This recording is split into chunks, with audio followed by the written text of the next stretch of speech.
The nation of France and other Western nations are telling their citizens to flee Iran, evacuate immediately. And that's because it looks like there may be some shooting going on there sometime very, very soon. As you know, President Trump made it very clear that if the Houthis continue to fire tubular complaints at Israel, the United States would consider that to be an attack from Iran and would react accordingly.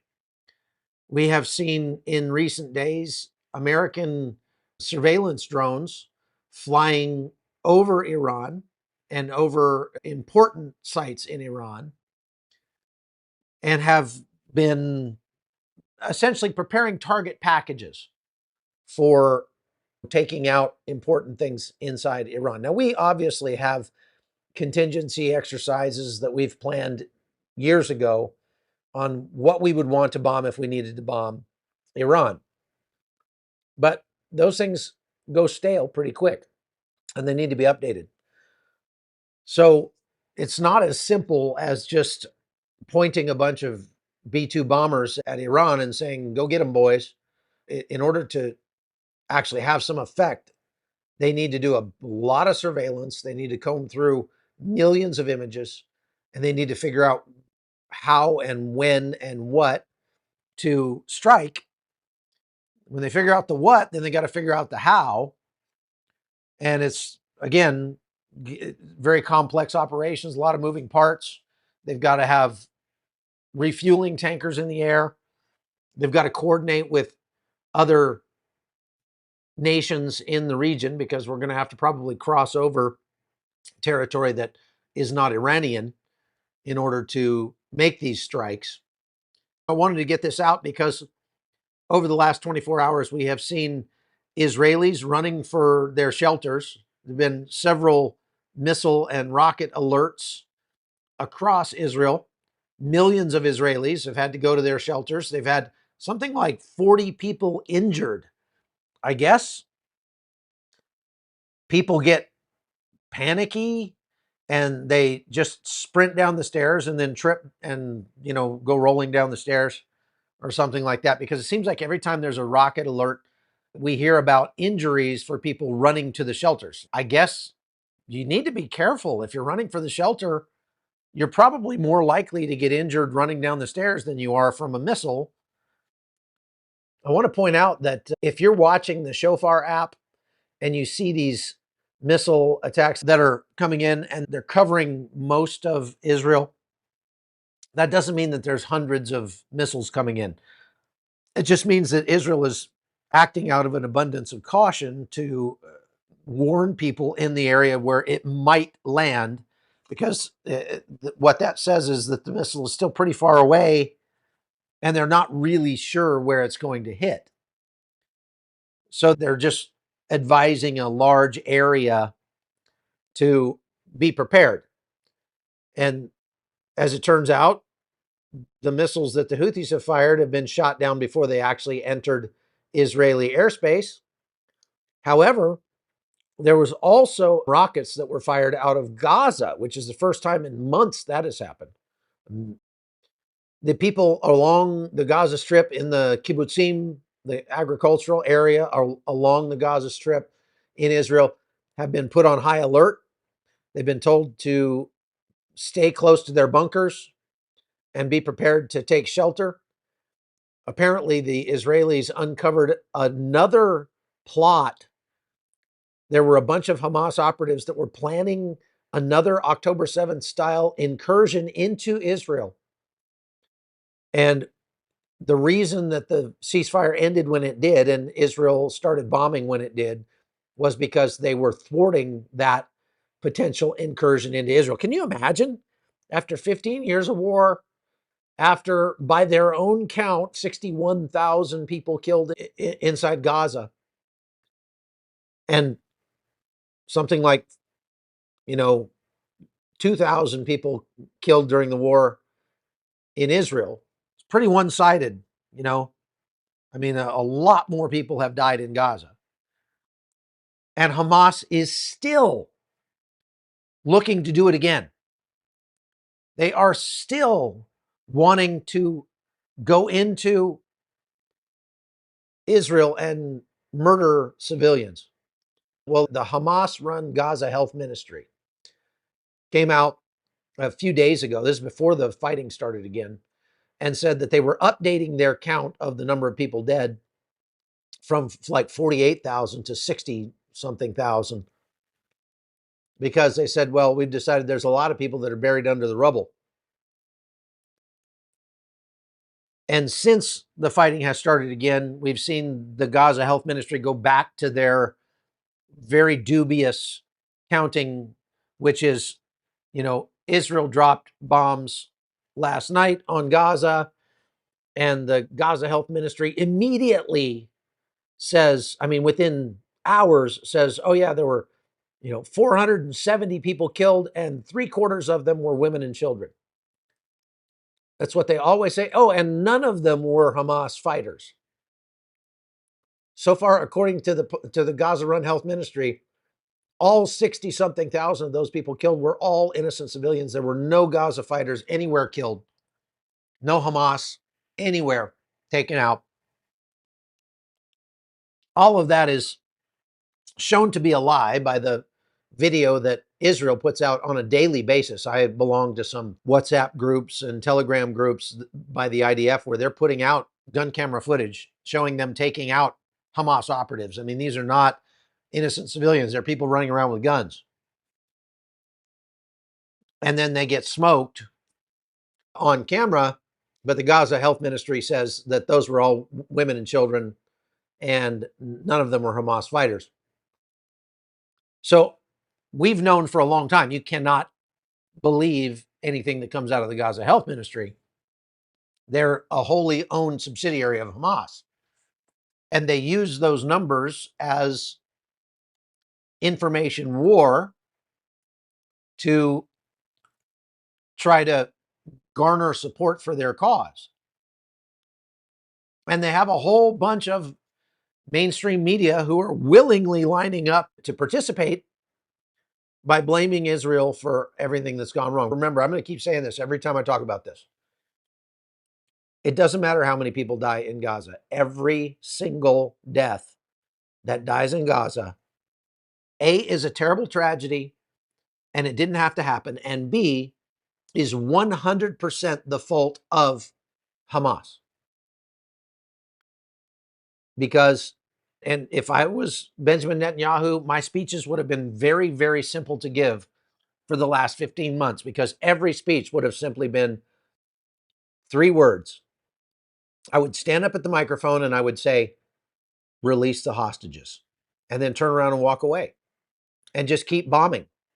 Just keep dropping ordnance on Gaza to the point where until they just beg you to stop. Whenever somebody stuck a microphone in my face, what about all the children you're killing in Gaza? I would just say, release the hostages and turn around and walk away. And let people know. All this rhetoric actually gets in the way of the message. And that needs to be the message. Release the hostages. Israel is offering a $5 million bounty for people to turn in hostages, and nobody in Gaza has stepped forward to claim that bounty yet. Release the hostages. Keep bombing. Crank it up a notch. The UN passes another stupid resolution to condemn Israel. Release the hostages. Step it up a notch. Bomb some more. Bulldoze everything in sight until we get our hostages back. That's all you have to do. Now, President Trump is much more on board with that kind of messaging. And although he's prone to overstatement, let's say, that's okay. It looks like the United States will very soon be dropping ordnance on Iran. Iran, for its part, doesn't want that to happen. They are trying to tell the Houthis to, hey, back off a little bit. And they actually released a hostage that they were holding, a French woman they've been holding for about 2 years at the behest of the French ambassador. The French government, like I said, came out and put out a message to all of its citizens who happen to make the mistake of being in Iran right now to evacuate immediately. That means things are about to get skippy inside Iran. The United States has plenty of assets in the region. There have been rumors that the United States was sending more ships to the region, but I have not seen any credible news that that is happening. We've got, I think, 2 aircraft carriers at least there now, the Eisenhower and the Truman. For their part, the Houthis, they fired a, multi-million dollar ballistic missile at Israel yesterday. It was shot down over Saudi Arabia, never made it into Israel airspace. The Houthi Baghdad Bob kind of guy got up on the with his stupid red pizza hat and was like, "We fired a missile and it accomplished our objectives." What, of making you look incompetent? Is that your objective? The Houthis, like I said, continue to make to self-parody. It's hard to even find ways to make fun of the Houthis because they just do such a good job of it themselves. I mean, they're just so bad. President Trump pointed this out in a True Social post he made yesterday that, this it's just so one-sided. It's almost just not even fair. When we go up against the Houthis, I mean, we just bomb them into oblivion, and it's such a short trip for them from where they are in their normal lives to being bombed into oblivion. They hardly notice. That same Baghdad Bob guy came out and claimed to have again struck the Harry Truman aircraft carrier from the United States. According to the Houthis' rhetoric, they have sunk the Harry Truman about 9 times now. The last time that they claimed to have struck the Harry Truman, the U.S. Pentagon spokesman said that they literally missed by over 100 miles. Somebody asked him, like, did the Harry Truman come under fire from the Houthis? And he said, realistically, it's hard to tell because they missed by so far. We're not even sure what they're aiming at. We have no idea. I mean, they're just an absolute clown show down there. So the United States is going to continue to strike at the Houthis, but it looks like we are preparing and may very soon be striking at Iran proper. And as I said yesterday, we have to. We've got to strike Iran now because President Trump laid the cards on the table. He said, if the Houthis strike at Israel again, we will consider that to be a strike, an aggression from Iran directly, and we will respond accordingly. If he does not respond accordingly, then he's going to look weak. He has to. So I expect it to happen. Do me a favor, please, just hit that subscribe button. I won't spam you, I promise. And you can go to chuckholton.com and you can get summaries of each day's live in writing that you can share with your friends, or you can go through and you can, talk about what's going on. And then if you want to, you can support my channel over there. And that helps us be more independent of YouTube. And that's always a good thing. We use that to help people. We are about to release my next documentary, and it's really good. You're going to love it. You're really going to like it. And it's about a couple that lives up in the mountains of Armenia in the middle of nowhere, 7,000 feet above sea level. And they're the last 2 people in the village that used to have 500 people in it. They're the last 2. And they live there year round by themselves. And it's like they're the last 2 people on earth. I mean, they can't see another human being from where they are, even though they overlook this gigantic valley. And we just went and followed them around to see what their life is like. They just subsistence farm up there. And it's like In a way, it's very idyllic. In a way, it's kind of sad, but it's beautiful, beautiful documentary.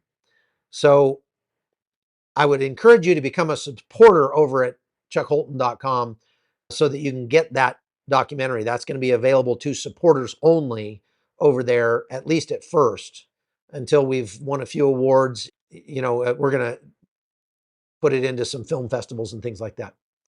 Okay, folks, thank you very much for watching today. God bless you. And keep praying for the peace of Jerusalem. Pray for Israel. And we'll see you again next time. Take care.